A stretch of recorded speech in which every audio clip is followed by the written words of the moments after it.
The notification came at 6:37 in the morning. I know the exact time because I had been awake since 5, lying in bed in my hotel room 2 blocks from the venue, running through the presentation one last time in my head. The way engineers do. Not because we forget, because we need to feel the structure hold. My phone lit up on the nightstand and I reached for it the way you reach for something you already know is going to matter. It was a text from my brother. Not my mother, not my father. My brother. Hey, so heads up, Dad had to take Mom to the ER last night. She's okay, it was a panic attack, but they kept her overnight for observation. We're all here at the hospital, probably can't make it today, sorry. I read it 3 times. Then I set the phone face down on the nightstand, got up, and went to take a shower. Before I go further, I want you to understand something. My mother has had panic attacks before. Twice in the 11 years I've been old enough to recognize what they were. Both times she was home within 4 hours. I'm not saying this to be cruel. I'm saying it because context is the only honest thing I have to offer you here. And if I leave out the context, I become someone telling a simpler story than the one that actually happened. I had been a structural engineer for 6 years when my firm submitted our design for the Millbrook Community Bridge Restoration Project. It's a federally funded initiative to rebuild aging pedestrian infrastructure in mid-sized cities. The kind of project that doesn't make headlines but quietly changes how neighborhoods connect to each other. Our design was for a bridge in Raleigh that had been closed for 11 years. 11 years of a community cut in half. We won the contract, and then 3 months before groundbreaking, the National Society of Civil Engineers announced they were giving our team their annual Excellence in Community Infrastructure Award. The ceremony was in Baltimore. Friday morning 9 a.m. My parents live 40 minutes from Baltimore. I had sent the invitation in January, 2 paper invitations addressed separately with hotel information and a card that explained what the award was and why it mattered. I had called in February. I had texted a reminder the Sunday before. My mother had said, "We'll be there, sweetheart, of course we will." My father had said, "Wouldn't miss it." My brother's text arrived at 6:47 on Friday morning.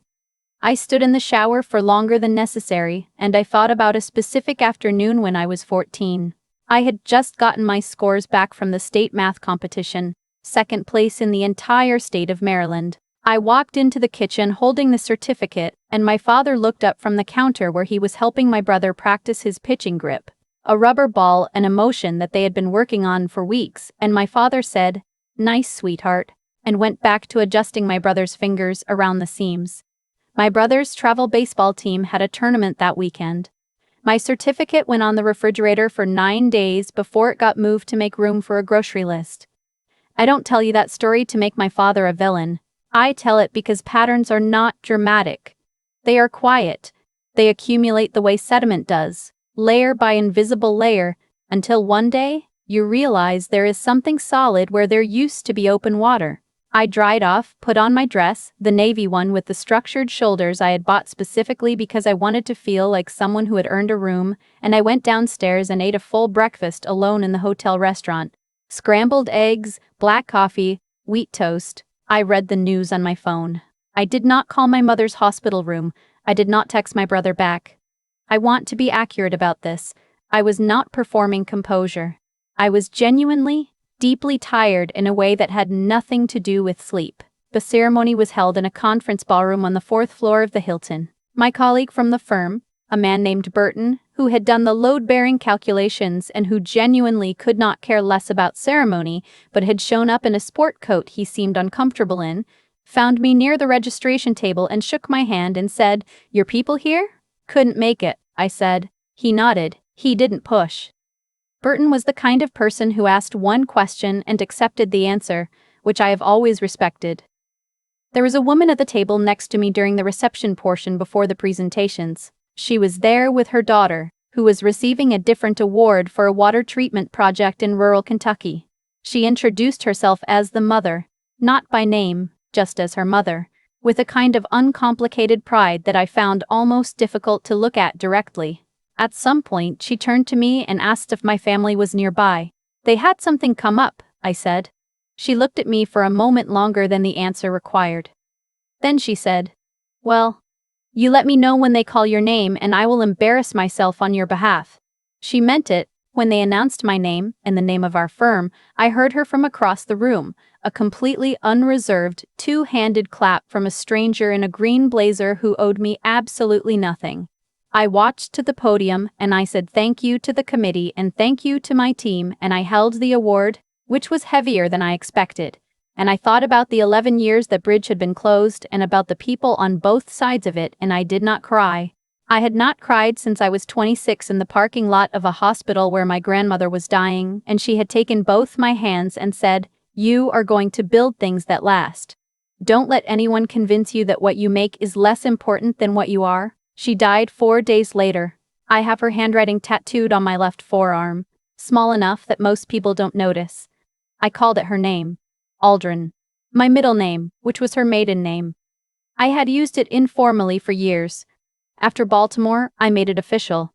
Let me explain something about that decision, because the comment I get most often, the one I understand but disagree with, is, "Why did you tell them? Why not just quietly disappear?" Because I'm not interested in disappearing. I'm interested in being honest. There's a difference between building distance for your own clarity and simply running. I wasn't running. I was relocating deliberately, with my eyes open, because I had been offered a senior project manager position at a firm in Austin, a firm that worked exclusively on public infrastructure in underserved communities, and because I had spent 9 years in a city where my family lived, 40 minutes away, holding a space open for a relationship that kept arriving late and leaving early. I told them in a letter. Not an email. A real letter, 2 pages, carefully written. I explained the name change, I explained the move, I explained that I needed room to figure out what an honest relationship with each of them might actually look like. I said I was open to that if they were. I said I loved them, and I meant it, and I also knew that love and clarity are not in conflict, even when they feel that way. My mother called within 24 hours. She said Austin was so far. She said my brother had just gotten a promotion at his company and could really use family support right now. She said she hoped I wasn't doing this because of the Baltimore thing, because they had watched the live stream online and it looked like a beautiful event. My father texted 2 days later. 4 words, "This is too much." My brother did not respond at all. I packed my apartment over 2 weekends, drove to Austin with my car loaded past its reasonable capacity, and a podcast about bridge engineering playing on the aux cord for the first 6 hours, because sometimes the most honest thing you can do is stay inside the thing you love when everything else feels uncertain. Austin suited me the way functional things suit people who have stopped needing things to be beautiful first. The firm was on the east side, a renovated industrial space with high ceilings and a whiteboard wall that someone had covered entirely with a hand-drawn map of every active project site.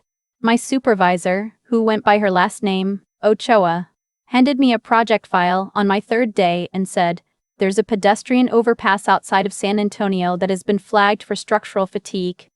The city keeps patching it. We think the patches are the problem." She paused. "That's yours." She was right. It took me 4 months to prove it, but she was right. The issue was in the remediation approach, specifically the way repeated resurfacing had altered the original weight distribution across the support columns. Every patch had added micro-stress to joints that were not designed for cumulative load in that pattern. The bridge wasn't failing despite the repairs. It was failing because of them. There was a contractor on record for 3 of the 4 resurfacing projects. A regional firm out of San Antonio that had been operating under a series of subcontracting arrangements that obscured who was actually signing off on the structural assessments. The name of the parent company, when I finally traced it through the public contracting database, was Whitmore Regional Construction. I sat with that for a long time before I said anything to Ochoa. My father's cousin ran Whitmore Regional. I had met him at family gatherings twice, maybe 3 times. He and my father were not close. Not in any way I would call meaningful, but they were connected. My father had mentioned once, maybe 3 years ago, that my uncle's side of the family had money in a construction business. I hadn't thought about it since. I told Ochoa that same afternoon. I walked into her office, closed the door, and laid out the connection completely. She listened without interrupting. Then she asked whether I had any financial relationship with the company or anyone in it. I said no. She asked whether I had personal communication with the owner in the past 2 years. I said no. She said, Then you continue. You document your recusal from the contractor liability section and you continue. She paused at the door when I was leaving. Thank you for coming to me immediately. I thought about that sentence for a long time afterward. That evening I called my father. He answered on the third ring, which surprised me. We had not spoken in close to 5 months. I told him what I had found. I was calm, factual, thorough. I explained the structural fatigue pattern, the patching history, the contracting chain.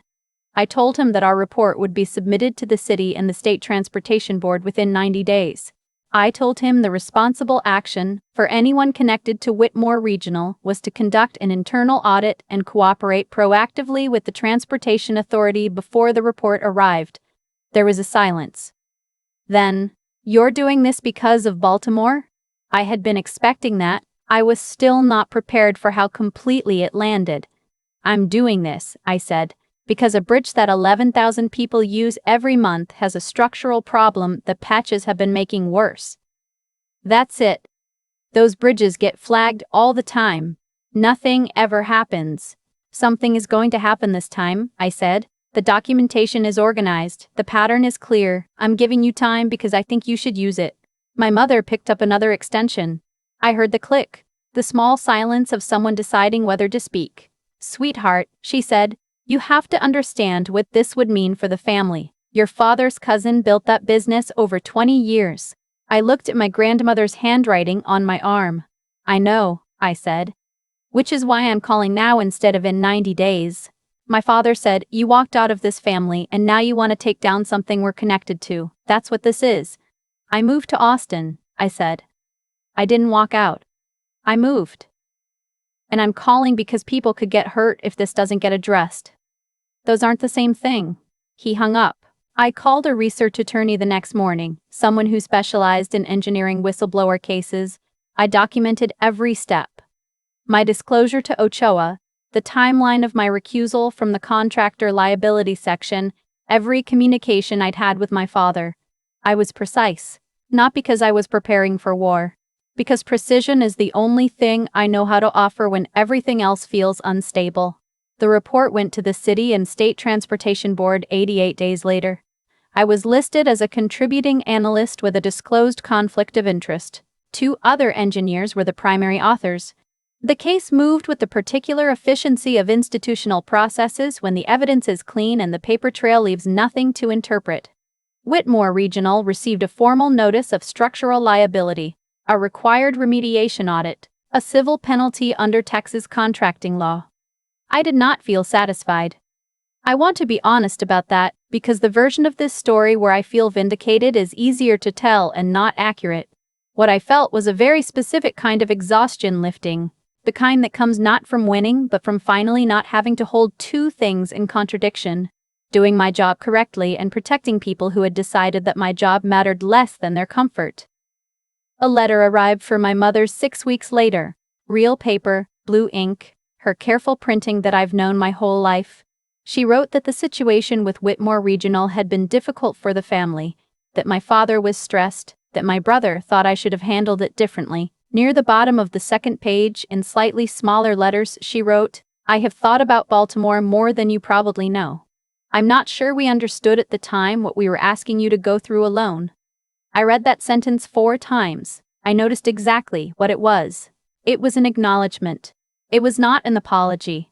It arrived only after the consequences made honesty easier than silence, and I understood that, and I did not pretend otherwise.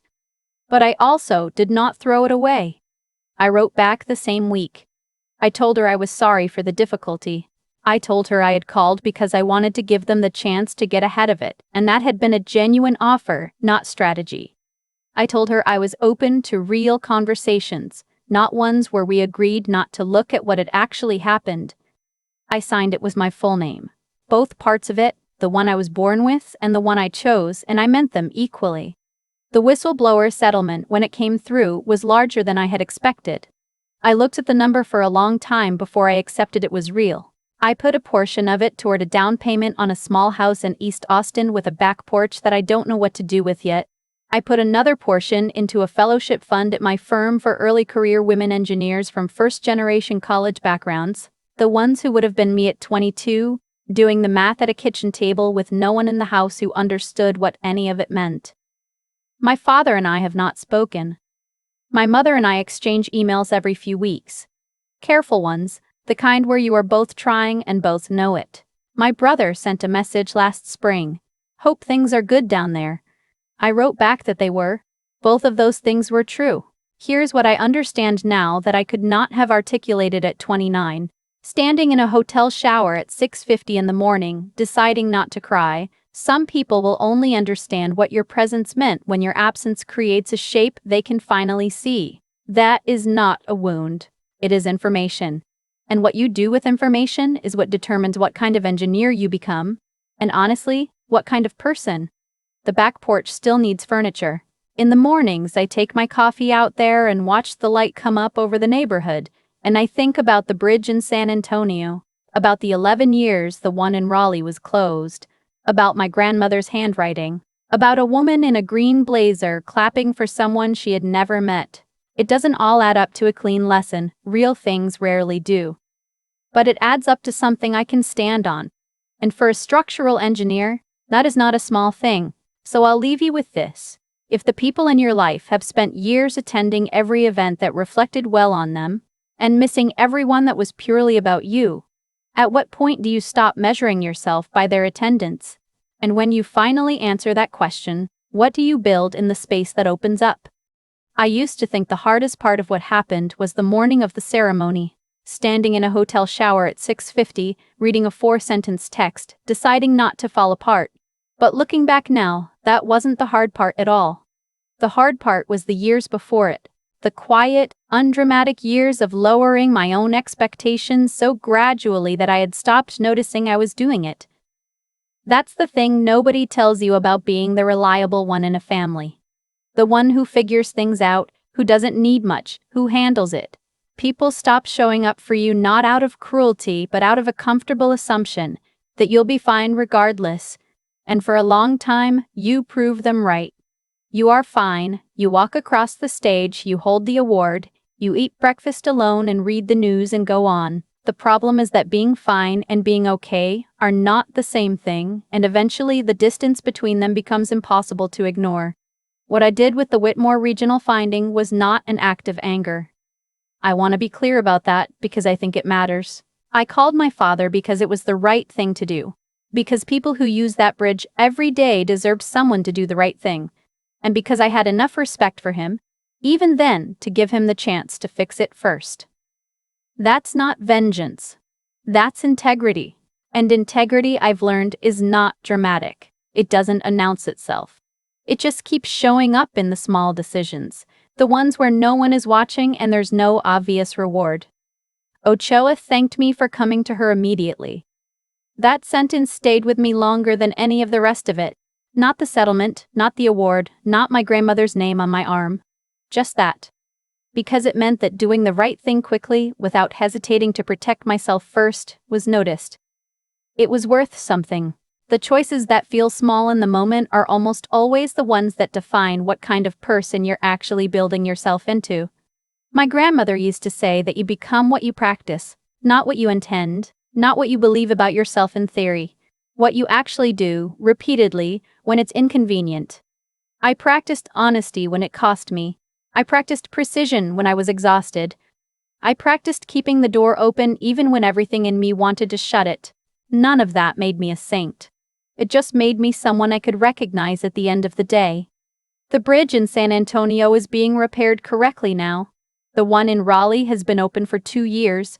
11,000 people cross the one we fixed every month. And none of them know my name, and that is exactly how it should be. The work is the point. It was always the point. I tend a back porch I still haven't furnished.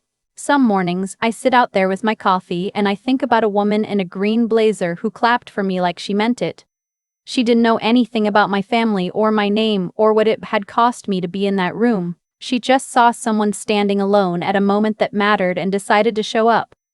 I think about that more than I think about the settlement. More than I think about my father's silence. If there's anything I want you to take from this, it's that. Showing up for people, really showing up, with no angle, no obligation, just presence, is one of the few things in this life that costs almost nothing and means almost everything.